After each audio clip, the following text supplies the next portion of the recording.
पापा कह रहे कि वो गूगल मीट खोल ली थी और उसमें सब करना तभी करा। भुजाओं के आधार पर हाँ त्रिभुज होते हैं वो त्रिभुज होते हैं वो 3 प्रकार के होते हैं। पहला होता है समबाहु त्रिभुज, दूसरा होता है समद्विबाहु त्रिभुज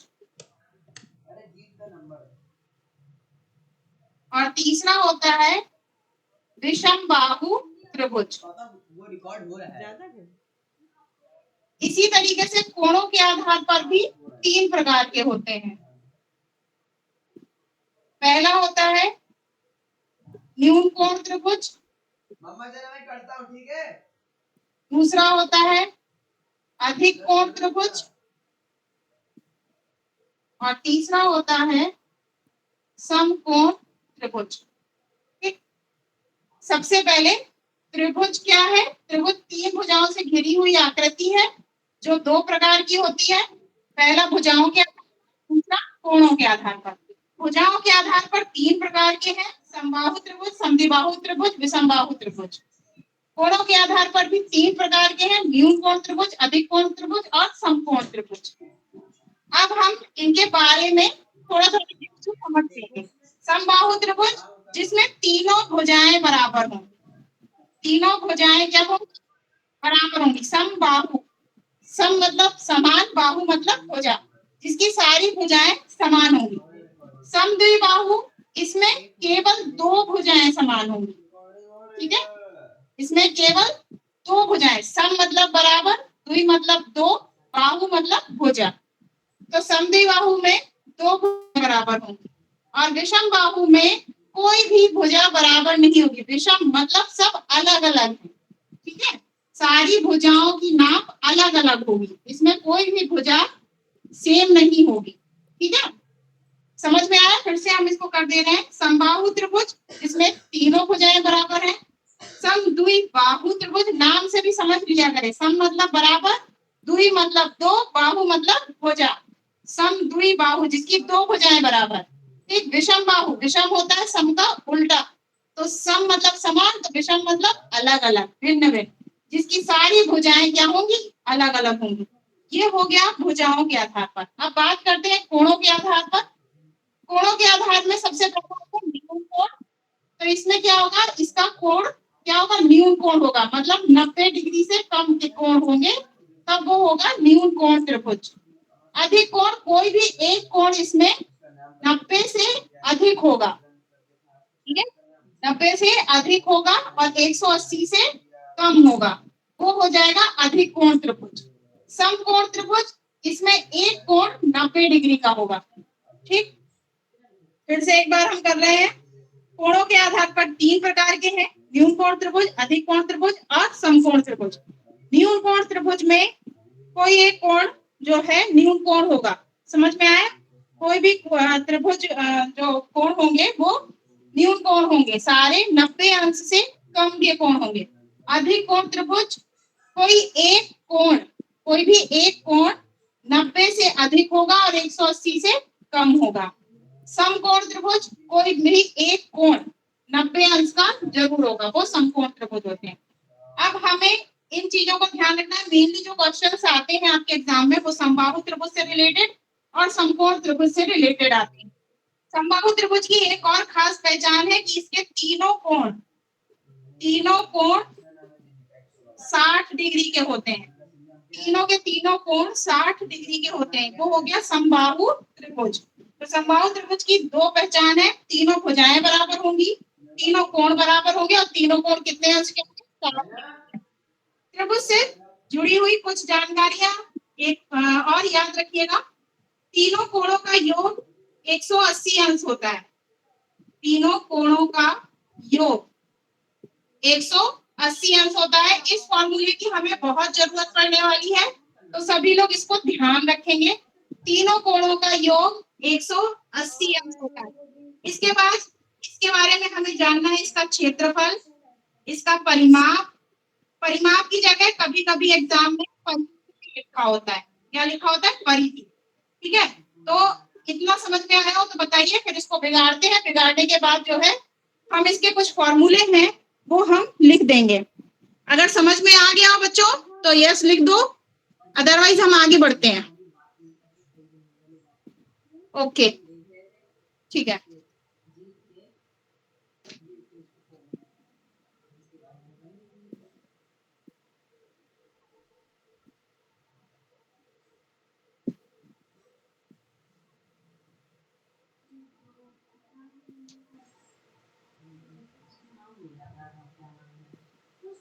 अब देखिए बच्चों कुछ फॉर्मूले हैं। पहला फॉर्मूला अभी मैंने बताया, त्रिभुज कोई भी त्रिभुज हो, चाहे वो कोई सा भी हो, न्यून कोण हो, अधिक कोण हो, या समबाहु हो, समद्विबाहु हो, कोई भी कोण हो, उसमें तीन कोण होंगे। जैसे ये त्रिभुज हमने बनाया, जनरल एक त्रिभुज है ए बी सी, इसके ये तीन कोने हैं। इन तीनों का योग मतलब ए कोण बी प्लस कोण सी बराबर होगा 180 अंश। इस फॉर्मूले का यूज सबसे ज्यादा होना है, ठीक है।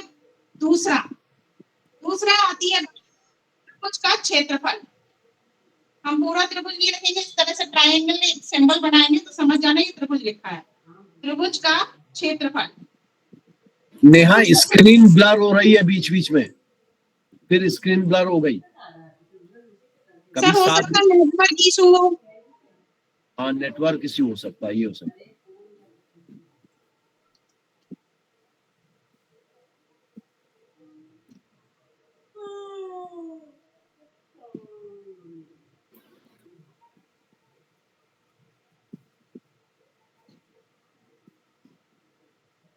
सही में कभी कभी बहुत साफ आ जा रही है। हाँ तो सर वो नेटवर्क का है मुझे लगता है। बच्चे कह रहे हैं स्क्रीन बोल रहे हैं वो नहीं आ रही है, स्क्रीन नहीं आ रही है।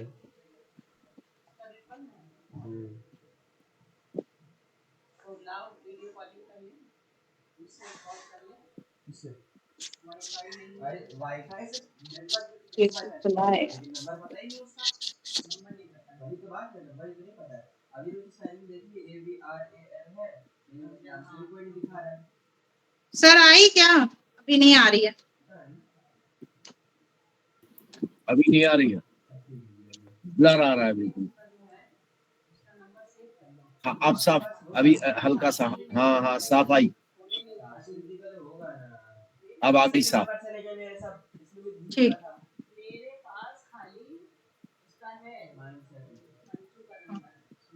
तो त्रिभुज का पहला फॉर्मूला ये है। सब लोग, आप लोगों से मैंने बोला था एक कॉपी बना लीजिएगा, जहाँ पे जो फॉर्मूला बताऊं वहां लिखते जाइएगा। तो पहला फॉर्मूला है a प्लस बी प्लस सी बराबर 180, तीनों कोणों का योग 180 अंश होता है। त्रिभुज का क्षेत्रफल, ये त्रिभुज का क्षेत्रफल जनरली सभी त्रिभुजों में लगता है 1/2 गुणा ऊंचाई और प्लस गुणा आधार।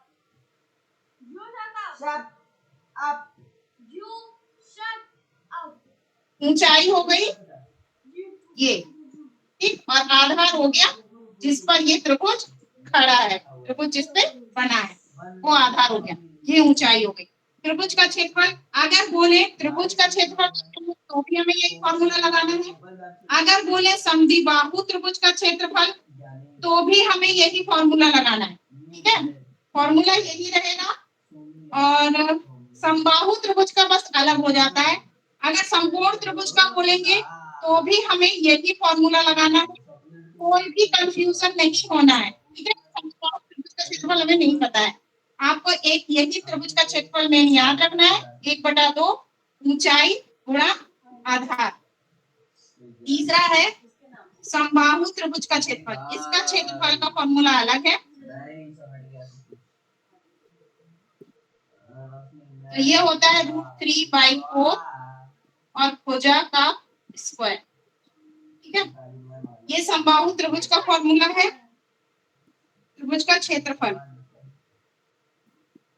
अब बात करते हैं किसी भी त्रिभुज के परिमाप की।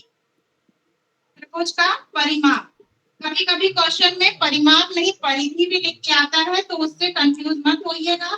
परिमाप और परिधि मतलब यही है कि इसके चारों ओर, इसकी जो तीनों सरफेस है उसका एरिया, ठीक है। तो त्रिभुज के परिमाप और परिधि एक ही बात है। तो ये फॉर्मूला होता है, तीनों भुजाओं को हम जोड़ देंगे, ठीक है।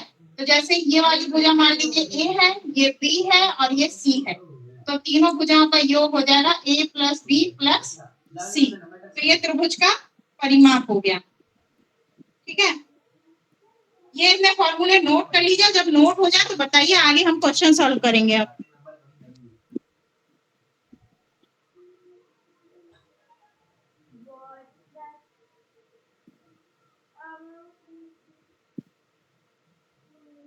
जब हो जाए तो बता दीजिएगा बच्चों।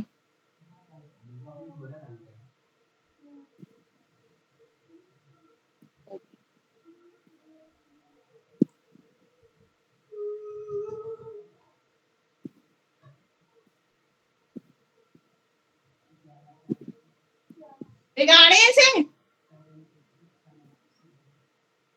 ओके, हो गया। चाय पीने वाला कॉफी पीने वाला। अरे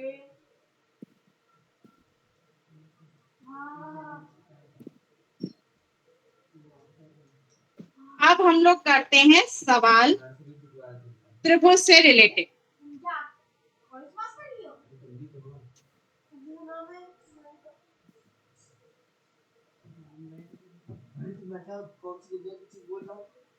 एक समबाहु त्रिभुज नंबर आपका प्रत्येक भुजा 28.3 सेंटीमीटर है, इसका क्षेत्रफल है। इसका क्षेत्रफल बताना है कितना होगा। तो देखिए, समबाहु त्रिभुज का हमने क्षेत्रफल बताया था, अभी सूत्र लिखाया था। समबाहु त्रिभुज का क्षेत्रफल क्या बताया था, √3/4 भुजा की घात 2 भुजा स्क्वायर या फिर। अब ये हो गया √3/4। क्वेश्चन देखिए, एक समबाहु त्रिभुज है, समबाहु त्रिभुज का फॉर्मूला लगेगा। प्रत्येक भुजा उसकी कितनी है, 28√3। एक भुजा का मान दिया हुआ है 28√3। यहाँ हम जो सिंपल साइज का क्षेत्रफल याद करना था, क्षेत्रफल हमने लगाया, ये फॉर्मूला होता है। भुजा की जगह पे हम इसका मान रख देंगे। भुजा का स्क्वायर है तो मतलब 2 बार भुजा है, तो लिखेंगे 28√3 गुणा 28√3, ठीक है। 4 से ही कट गया, 4 से 28, √3 √3 और √3, 3 और 3 √1 हट गया, 3 बचा, 3 सत्ते 21 गुणे 28 और ये √3 बचेगा। केवल कैलकुलेशन करनी है, गुणा कर दो 21 का 28 से। रूट वाले का गुणा नहीं होता है, ये बात पता है। रूट के अंदर की संख्या है। वेरी गुड, निकल तो आया 588√3। बहुत बढ़िया बच्चे। और क्षेत्रफल, जब भी क्षेत्रफल की बात होती है उसको हमेशा वर्ग सेंटीमीटर में लिखा जाता है। सवाल समझ में आया? 588 अकेला नहीं आएगा, √3 भी आएगा। वो कहाँ चला जाएगा, घूमने? बच्चों, √3 को छोड़ो नहीं। ठीक, चलो बहुत बढ़िया बच्चों। अब हम एक सवाल आपको दे रहे हैं, ठीक है। एक समबाहु त्रिभुज की भुजा है, यहीं पर लिखे दे रहे हैं। भुजा का मान 8 सेंटीमीटर है। अब क्षेत्रफल निकाल के दिखाओ।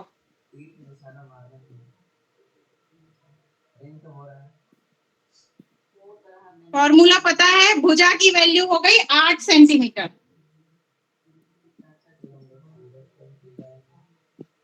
जल्दी से आंसर बताओ कितना आया।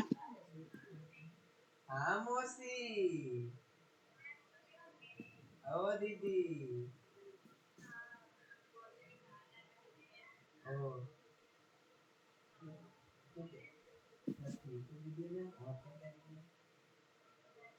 48 वर्ग मीटर। गलत है बेटा, 16√3। वेरी गुड, ये राम जी द्विवेदी, आपने सही निकाला है। 16√3। अनुराग हाँ, कुछ बच्चों का तो सही आया है 16√3। रामू वेरी गुड, ठीक है। सिंपल सी बात थी, जिनका गलत आया है वो देख लो एक बार। वो तो सही बात है बेटा, हमने कम मैसेज किया था, कम से कम टाइम निकाल के। फॉर्मूला यही लगेगा, केवल हमें भुजा का मान बदलना है। तो ये √3/4 और भुजा की जगह पे हमें क्या लिखना है 8। स्क्वायर है तो मतलब भुजा को कितनी बार लिखना है 2 बार।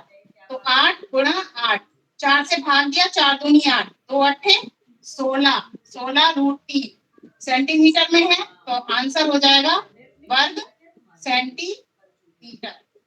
ठीक है, और जिनका नहीं आया है, गलत हो गया था, तो वो लोग चेक कर लो, और जो भी सवाल लगाया करें इसको दोबारा अपने आप से भी किया करिए। अब अगले क्वेश्चन पे बढ़ते हैं। ठीक है, यहां तक समझ में आ गया?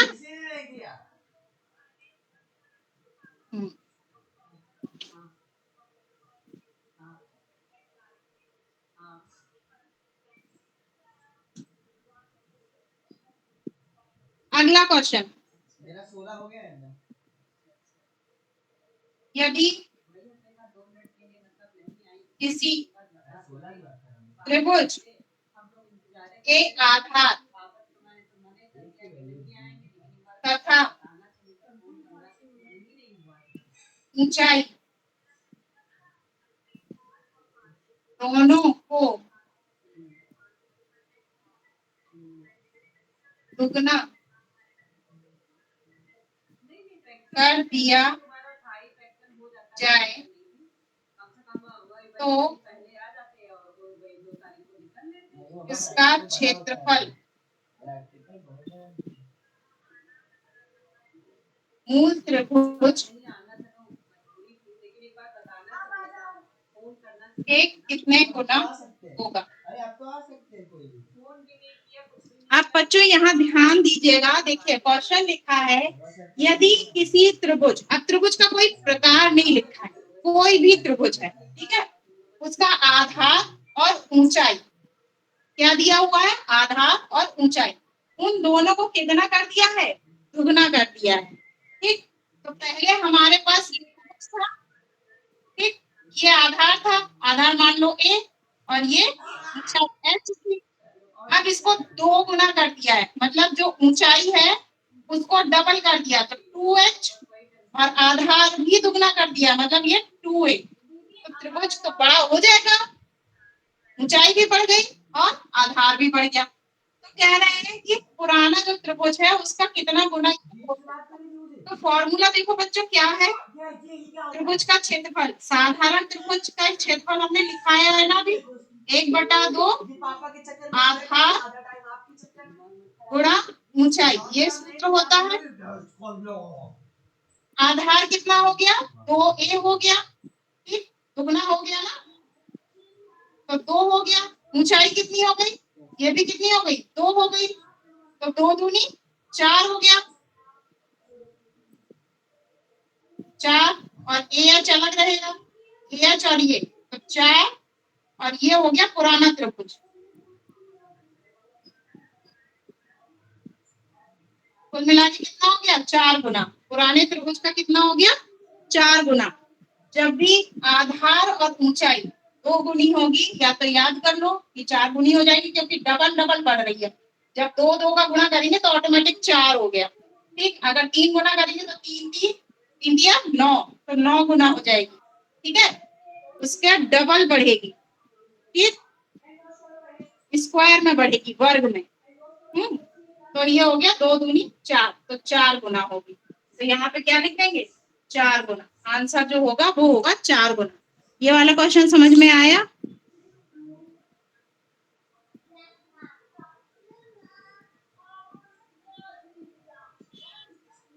ठीक, अच्छा चलो, अब हम एक इसी में हम बदल दे रहे हैं, तो निकाल के दिखाओ कितना गुना हो जाएगा। इसी त्रिभुज का आधार और ऊंचाई दोनों को हम 4 गुना कर दें, तो त्रिभुज कितने गुना हो जाएगा, पुराने त्रिभुज का आधार और ऊंचाई दोनों को 4 कर दिया, 16। वेरी गुड, बहुत जल्दी निकाल लिया, ठीक है। ये तो हमने हल करके बता ही दिया था, लेकिन जो है सीधा सा है, जितने गुना बढ़ाया गया है दोनों को अगर सेम बढ़ाया गया है तो सिंपल सी बात है, उसको हमें स्क्वायर कर देना है। 4 गुना 4, तो 4 चौके 16, तो जो त्रिभुज होगा वो 16 गुना बड़ा होगा। ठीक, यहाँ तक आ गया, इसको बिगाड़ दे।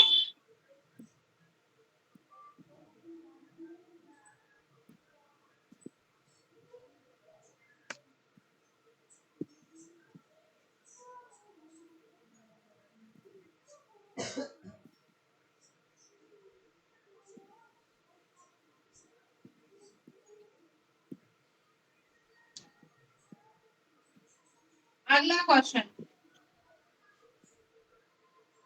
एक समबाहु त्रिभुज की दो भुजाएं क्रमशः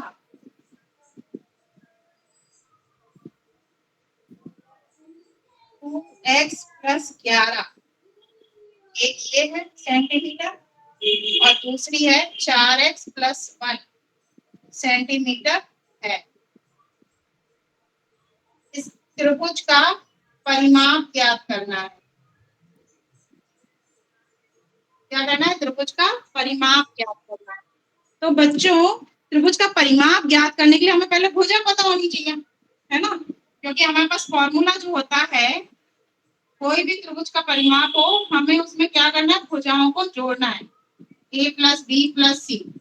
ठीक, यहाँ पे ये समबाहु है, समबाहु मतलब सारी भुजा बराबर, तो a b c सब बराबर होगा, मतलब a प्लस a, 3 a होंगे, सारे सबके मान a हो जाएंगे, तो 3 a। ठीक है, लेकिन हमें a का मान पहले पता तो होना चाहिए, तो इसमें क्या है, पहले हम a का मान ज्ञात करेंगे। ठीक, अब समबाहु त्रिभुज की यहाँ पे कितनी भुजाएं दी हुई है? 2। ठीक, 2 भुजाएं दी हैं। समबाहु का नियम पहला एक हमने बताया था कि तीनों भुजाएं क्या होती हैं? बराबर होती हैं। तो इसका मतलब ये जो दोनों भुजाएं दी गई हैं, ये दोनों भुजाएं क्या होंगी? बराबर होंगी, तो इनको हम बराबर करेंगे। ठीक, क्योंकि समबाहु त्रिभुज की है। क्वेश्चन को ध्यान से पढ़िएगा, समबाहु लिखा है, समद्विबाहु लिखता तो भी हम इसको बराबर कर देते। 2x प्लस 11 बराबर 4x प्लस a, हमने बराबर कर दिया। अब हम लोग क्या करेंगे, जो चर राशियां हैं उनको एक तरफ, जो अचर राशियां हैं उनको एक तरफ, तो ये x वाले एक तरफ ले जाएंगे, ये प्लस का है, इधर आएगा तो माइनस का हो जाएगा, प्लस का 11 उधर जाएगा तो माइनस का 11 प्लस 1, 2 में से 4 गए, माइनस के 2x, इधर माइनस 11 में से 1 गए, माइनस के 10, माइनस माइनस कट गए, 2 से इसमें भाग दिया, 2 पंचे 10, तो x की वैल्यू आ गई 5, x का मान कितना आ गया? 5। अब हम भुजा ज्ञात कर लेंगे, भुजा ये है ना हमारे पास, तो भुजा का मान हम ज्ञात करेंगे। भुजा दी हुई है 2x प्लस 11, x की जगह पे हम क्या रख देंगे? 5, तो 2 गुणा 5 प्लस 11, 2 पंचे 10 प्लस 11 बराबर 21, भुजा कितनी आ गई? 21। अब हमें भुजा पता चल गई, तो हम यहाँ पे इसका मान रख देंगे, तो 3 गुणा 21, तो 21 किया 63, कितनी हो जाएगी? परिमाप हो जाएगा 63 सेंटीमीटर, सेंटीमीटर में। ठीक है, 63 सेंटीमीटर।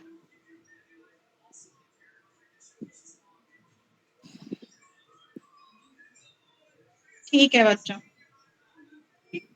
तो इस तरीके के सवालों में हमें ये ध्यान देना है, पहले हमें बहुत केयरफुली ये पढ़ना है, बहुत ध्यान से पढ़ना है कि इसमें कौन सा त्रिभुज दिया हुआ है। समबाहु त्रिभुज दिया है, इसका मतलब है जितनी भुजाएं दी गई होंगी वो सब आपस में क्या होंगी? बराबर। तो हमारे पास दोनों भुजाएं दी हुई थी, तो पहले हम इन दोनों को बराबर करेंगे क्योंकि समबाहु है। बराबर करने के बाद यहाँ पे x का मान निकालेंगे, x का मान किसी भी एक भुजा में रख देंगे, चाहे इसमें रख दीजिए चाहे इसमें रख दीजिए, सबका मान बराबर आएगा। तो जब हम इसका मान रखेंगे तो आया 21। आप कह रहे थे त्रिभुज का परिमाप, कौन सा त्रिभुज है? समबाहु। तो त्रिभुज को तीनों भुजाएं इसकी कितनी होगी? 21 21 21। तो या तो 21 21 21 जोड़ लीजिए या फिर 21 का 3 में गुणा कर दीजिए। तो 21 दिया 63। ठीक है, समझ में आ गया? अब अगला सवाल करते हैं।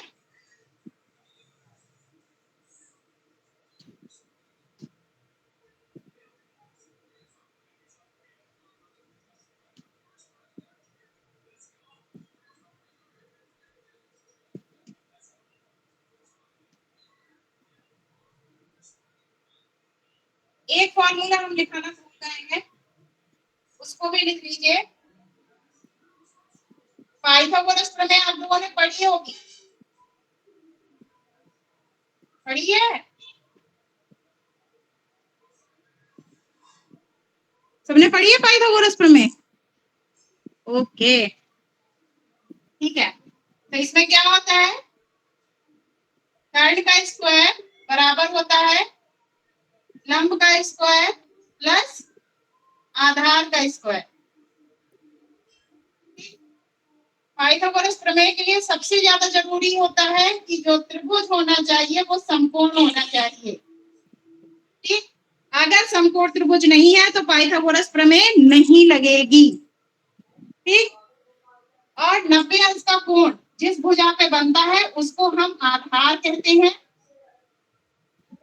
और ये जो सीधा होता है, एकदम सीधा पिलर ऊंचाई, इसको हम लंब कहते हैं। और ये जो तिरछी ऊंचाई होती है जो नीचे आधार को और ऊपर शीर्ष को जोड़ती है, इसको हम कहते हैं कर्ण। कर्ण हमेशा इन दोनों भुजाओं से बड़ा होता है। ठीक, अगर ये 3 है, ये 2 है, तो ये 5 होगी। ठीक, हमेशा कर्ण क्या होगा? बाकी दोनों से बड़ा होगा। अब जो अगला क्वेश्चन है वो बहुत ध्यान से देखिएगा, क्योंकि इस तरीके के क्वेश्चन जो ऑप्शन दिए होते हैं बहुविकल्पी, उत्तर जो दिया रहेगा आपके में उससे हल होगा। हम यहाँ लिख दे रहे हैं, ये बिगाड़ दे क्या? इसको याद रहेगा, लिख लोगे? फिर स्क्रीन चलिए।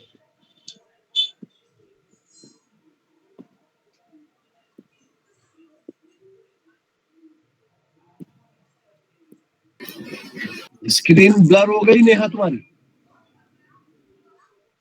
जी सर, आज कुछ नेटवर्क इशू है लग रहा है।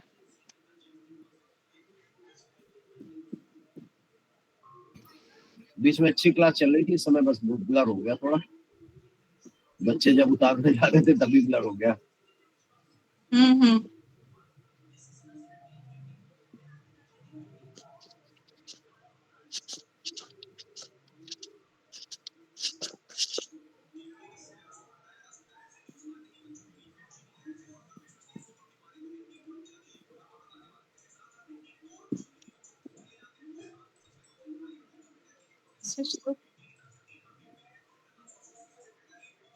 अब आई सर?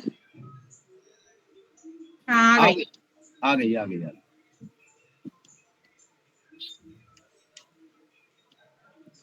हाँ, अब तो बहुत बढ़िया दिख रही। हाँ बच्चों, इसे उतार लीजिए बहुत जल्दी, ठीक है, इससे पहले ब्लर हो जाए फिर से।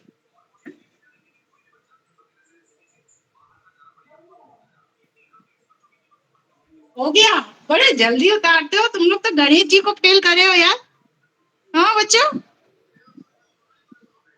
बहुत बढ़िया। चलो, तो अब हम एक क्वेश्चन लिखते हैं।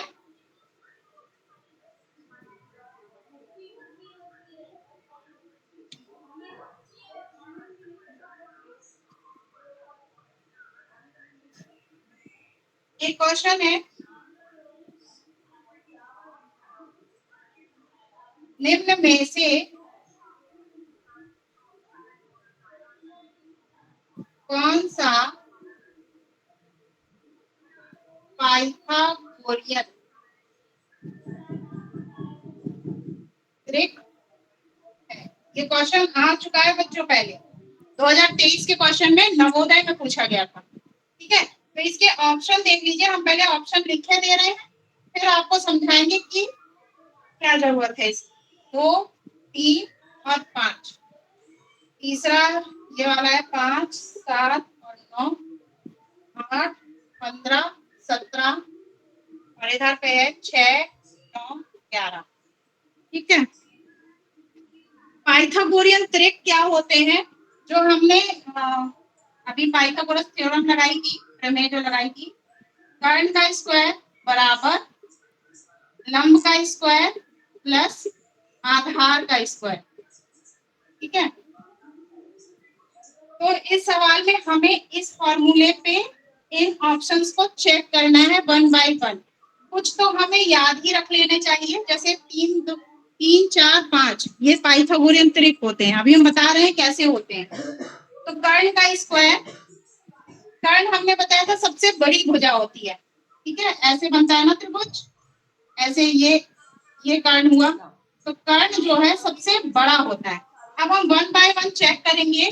इसमें सबसे बड़ा क्या है? 5, तो इसको लिखेंगे 5 का स्क्वायर, लंब इन दोनों का स्क्वायर, एक इसमें से लंब होगा और एक आधार होगा, तो 2 का स्क्वायर प्लस 3 का स्क्वायर। जब हम इसको हल करेंगे तो ये आया 25, 2 दूनी 4, 3 दिया 9, 9 4 13।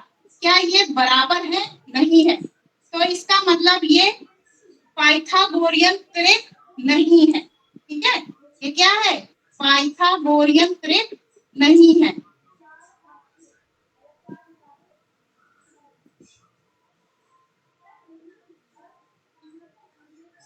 ठीक है, इसी तरीके से हमें सबका चेक करना है। इधर 9 का करेंगे, 9 कर्ण हो जाएगा, तो 9 81 यहाँ आएगा, 25 और 49, 25 और 49 जोड़ोगे कितना आएगा? अगर बराबर है तो यही हो जाएगा पाइथागोरन त्रिक, और अगर बराबर नहीं है तो नहीं होगा। तो ऑप्शन में कोई ऐसा ऑप्शन है कि जिसका बराबर हो? बताओ बच्चों, सबको हल करो एक एक करके। टी, वेरी गुड, टी है। ठीक है, जब हम इसको हल करेंगे तो देखना ये बराबर आएगा। सबसे बड़ी भुजा इसमें क्या है? 17। कर्ण की जगह हम रख देंगे 17, तो 17 का स्क्वायर लिख दिया, बाकी दोनों का स्क्वायर, 8 का स्क्वायर प्लस 15 का स्क्वायर। 17 का जब स्क्वायर करते हैं, वर्ग करते हैं, बता चुके हैं इसको, 17 17 289। याद करने के लिए कहा था हमने कि याद कर देना। नहीं याद है तो इसका गुणा करना पड़ेगा, 17 गुणे 17। 8 का करेंगे 8 में, 8 8 64, 15 का करेंगे 225, 64 और 25 जोड़ा, 5 4 9, 6 2 8, 289। देखो आ गया, दोनों तरफ की वैल्यू बराबर है, दोनों तरफ के मान बराबर है। इसका मतलब कि ये वाला जो है पाइथागोरियन त्रिक है। तो 8 15 17 इसी तरीके से बहुत सारे होते हैं बच्चों, तो ये जो है आप लोग याद कर लीजिएगा 3 4 5। ठीक है, ये पाइथागोरियन त्रिक होता है। 8 15 17 ये पाइथागोरियन त्रिक है। कक्षा 7 की किताब में पाइथागोरस प्रमेय है। ठीक, तो उसके जो है सवाल सब लोग सॉल्व कर लीजिएगा।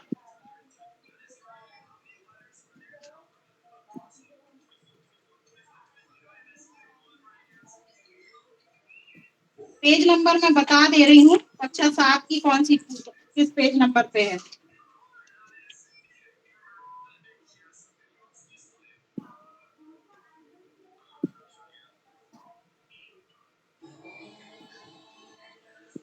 पेज नंबर 105, पेज नंबर 105 पे इससे रिलेटेड कुछ उदाहरण दिए हुए हैं पाइथागोरियन त्रिक से संबंधित। ठीक है, कक्षा 7 की बुक है 105 पेज नंबर पे। इसको नोट कर लीजिए और अपने उस अभ्यास के लिए इसको हल करिएगा सभी लोग। ठीक है, आगे बढ़े।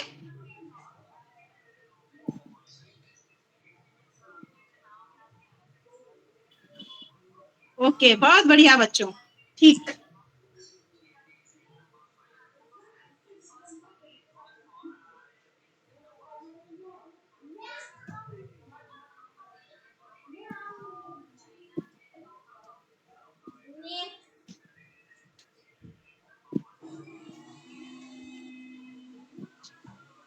अगला क्वेश्चन है, एक त्रिभुज का चित्र बना हुआ है और उसमें कह रहे हैं त्रिभुज की भुजाएं, ये ए बी और सी भुजा है 2x, ये है y 3y और ये है z। कह रहे हैं त्रिभुज का परिमाप निकालो। त्रिभुज का क्या निकालो? परिमाप। परिमाप अभी बताया, तीनों भुजाओं को क्या कर देते हैं? जोड़ देते हैं। तीनों को जोड़ दीजिए, 2x plus 3y plus z, बस यही उत्तर हो गया। समझ में आया?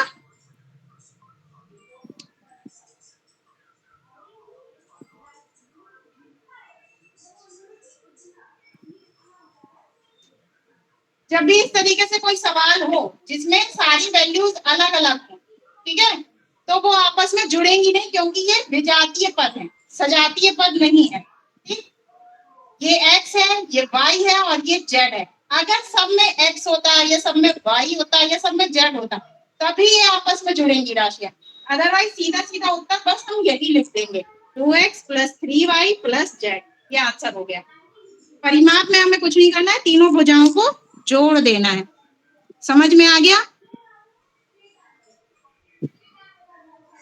बेटा? 5xyz नहीं होगा, किसी ने लिखा था अभी आंसर। ब्लर आ गई नेहा, फिर तुम्हारी स्क्रीन ब्लर हो गई।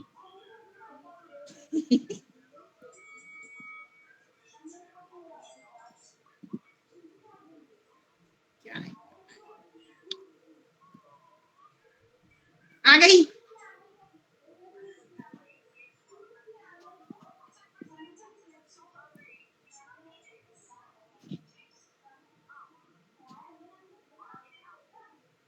अगला क्वेश्चन, बच्चों इस तरीके के क्वेश्चन बहुत ज्यादा आते हैं।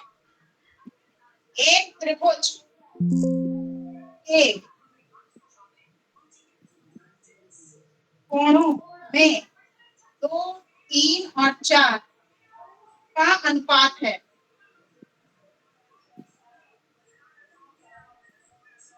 तो कोण ज्ञात कीजिए। तो तीनों कोण हमें बताने हैं कि तीनों कोण कितने होंगे। ठीक है, एक त्रिभुज है, त्रिभुज के 3 कोणों का अनुपात दिया हुआ है, 2, 3 और 4, ये अनुपात में है। ठीक है, अब हमने पहला ही फॉर्मूला पढ़ा था, त्रिभुज के तीनों कोणों का योग 180 अंश होता है। ठीक, तो कोण ए की वैल्यू है 2, 3 और ये 4, सबकी वैल्यू रखेंगे, अनुपात में है तो हम एक यहाँ पे इसके साथ राशि जोड़ेंगे, तो ये हो जाएगा 2x, बी की जगह पे रखेंगे 3x और सी की जगह पे रखेंगे 4x, 180। अब ये सब x है, अब ये जुड़ जाएंगे क्योंकि ये सब सजाती है, x x x, सब में एक ही राशि है। तो 2, 3 और 4 जोड़ेंगे तो कितना हो गया? 3 2 5, 5 4 9x बराबर 180 अंश। 9 से इसमें भाग चला जाएगा तो ये आ जाएगा 20 डिग्री। ये x की वैल्यू है। अब हम x की वैल्यू इनके साथ रख देंगे। तो पहला जो एंगल है कोण A, ये था 2x, तो 2 गुणा 20, ये हो गया 40 डिग्री। कोण B, ये हो गया 3x, 3 गुणा 20, 20 किया 60 डिग्री। और कोण C, ये हो गया 4x, 4 गुणा 20, 80 डिग्री। तो 40, 60, 80, ये हो गए तीनों कोणों की माप। सही है, समझ में आ गया?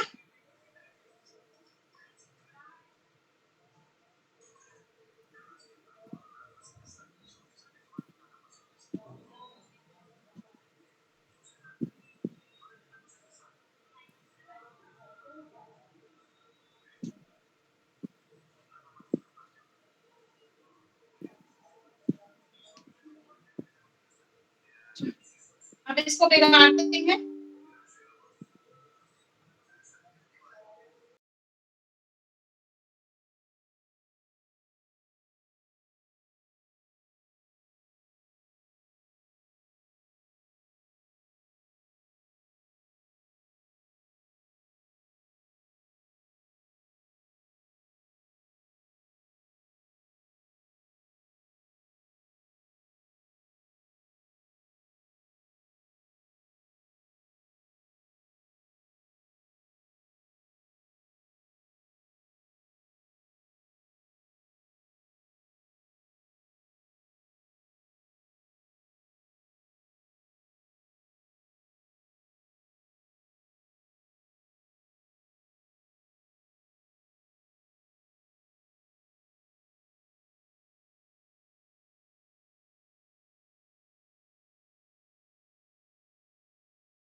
बैटरी फुल थी पापा, मैंने पूरी बैटरी फुल कराई थी। देखो अब मुझे बस पॉज करना है। 46 मिनट का हो गया, आपको थोड़ा कट करना पड़ेगा, लेकिन आपके पापा बीच में क्लास कट दे।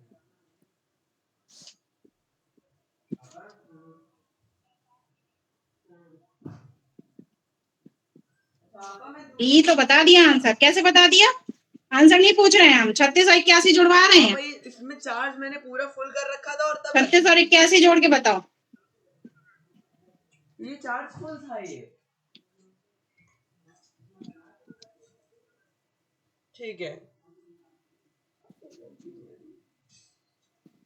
6 1 7 रुको 117 ये आया। ठीक है, तो ये हमेशा जो है, जो कर्ण, जो तीसरी भुजा थी, जो हमारी सबसे बड़ी थी, उसका वर्ग हमेशा क्या होना चाहिए? कम आना चाहिए। क्या आना चाहिए? कम। किस वाली से? इन वाली से। तो 117 और ये है 256, तो कम इसमें क्या हो गया? ये वाला, है ना? तो इसीलिए ये न्यून कोण त्रिभुज नहीं होगा। न्यून कोण त्रिभुज बस वही होगा, ये समझ लीजिए अच्छे से, न्यून कोण त्रिभुज वही होगा जिसमें जो बड़ी भुजा है उसका वर्ग अन्य दोनों भुजाओं से, भुजाओं के वर्ग से कम होगा। ठीक है, तो ये कौन सा त्रिभुज हो गया? अधिक कोण हो गया, क्योंकि ये अधिक आया है। इसमें 2-3 क्वेश्चन आएंगे, जरूरी नहीं है कि क्वेश्चन केवल न्यून कोण का पूछा जाए, ये भी पूछ सकते हैं समकोण है, ये भी पूछ सकते हैं अधिक कोण है, और न्यून कोण तो पूछ ही लिया है। तो न्यून कोण कब होगा? जब कम आएगी वैल्यू। ठीक है, जो बड़ी है उसकी वैल्यू कितनी है? उसका मान अन्य दो वालों से कम आएगा। और अगर ज्यादा आ गया है, इधर देखो ज्यादा आया है, तो ये त्रिभुज कौन सा है? ये अधिक कोण त्रिभुज है, क्योंकि ये ज्यादा आ गया। ठीक, और जब बराबर हो जाए तो वो समकोण है, क्योंकि वो पाइथागोरस प्रमेय हो जाती है। ठीक है, अगर बराबर आया तो कौन सा त्रिभुज है? समकोण त्रिभुज। तो इनमें से कोई नहीं आएगा, क्योंकि ये नहीं है। अब 7 8 11 का हम निकाल के देखें, तो 11 का होता है 121, और इसका होगा 49 प्लस 64, 9 4 13, 6 4 10 और 1 11, 113। ये भी अधिक कोण त्रिभुज है। 121 अभी भी बड़ा है 113 से, तो ये भी अधिक कोण है, न्यून कोण नहीं है। ठीक, अब बचा 5 12 13, इसको हम करते हैं 13 का स्क्वायर 169, और इन दोनों का करेंगे 25, 5 का स्क्वायर 25, 12 का हो गया 144, इनको जोड़ा 5 4 9 4 2 6 169, ये दोनों बराबर हो गए। तो ये कौन सा हो गया? समकोण, क्योंकि दोनों बराबर हो गए। तो इसका मतलब इसका डी आंसर है, इनमें से कोई नहीं। सबको ये बात समझ में आ गई? क्वेश्चन जरूरी नहीं है केवल न्यून कोण का ही पूछा जाए, इसीलिए इसको ध्यान रखना है सभी को। एक चीज याद रखोगे तो कंफ्यूजन नहीं होगा, भुजाओं का वर्ग न्यून कोण वाले में कम आना चाहिए। ठीक है, जहां कम है वही न्यून होगा। ये समझ में आ गया?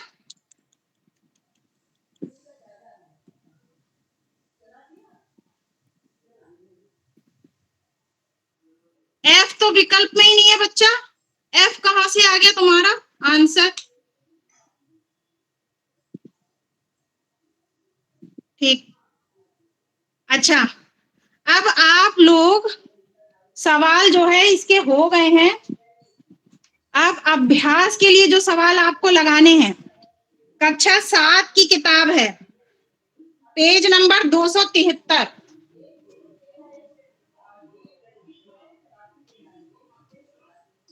हम यहाँ लिख दे रहे हैं,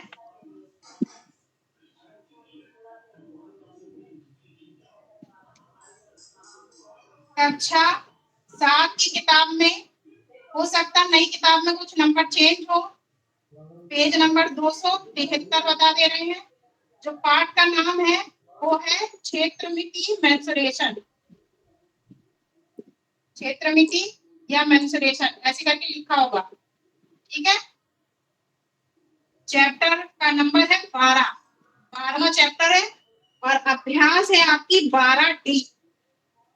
इसके आप क्वेश्चन हल करिएगा। अभ्यास 12D। किताबें बदलती रहती है, पेज नंबर इधर उधर हो जाता है, इसीलिए जो है पूरा एक्सप्लेन कर दिया है। अब इसके सवाल हल करिएगा। जो कुछ पूछना हो, समस्या हो, कोई क्वेश्चन समझ में नहीं आया हो तो ग्रुप में मैसेज करके डाल दीजिएगा। आप लोगों को सभी को आंसर बता दिया जाएगा, ठीक है। क्वेश्चन सॉल्व करके बताया जाएगा। ठीक है बच्चों, आप पढ़ लीजिए इसको और उसके बाद लेफ्ट होते जाइए। ठीक है नेहा? हाँ ठीक ठीक सर, ओके, बाय बच्चों, मैं नमस्ते बंद सर। कर, नमस्ते।